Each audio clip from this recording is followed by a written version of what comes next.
we announced a comprehensive, transparent action towards ensuring that consumers know, guests know, that when they walk into a Panera, they're going to get clean food. So are all artificial ingredients removed at this point? Because I was reading a list of some chemicals like titanium dioxide. I mean, is that still in the food? Let me say it to you this way. First, the commitment is to allow people to know that they will have clean food when they come to Panera. To support that, we're removing all artificial colorings, flavorings, preservatives, and sweeteners from the food. This is a journey for Panera. This is something that we've been on for a very long time.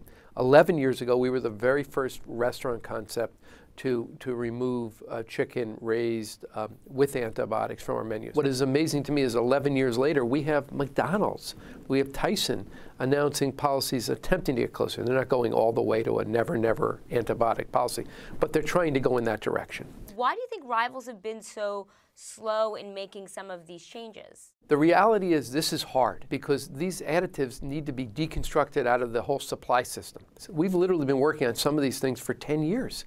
So it's not something that's so simple, but it's the right thing to do, and it leads to better food, and it leads to a better experience. And we think that's the business that we're in. Why do regulators allow some of these preservatives in this supply chain to begin with? I'm just wondering if you think that the regulatory system itself needs to be overhauled. Well, you know, Christina, I'd say it to you this way. The EU standards are much more assertive than the American standards. There really are no standards here. So I'm not a scientist.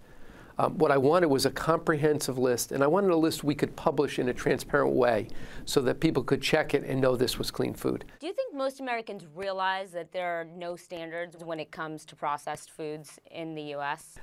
I don't, and I think it's unfortunate, and I as a consumer would wish for that. And I would love to have our food protected. Having said that, we at Panera are attempting to do that for our guests. That's literally what we're trying to do.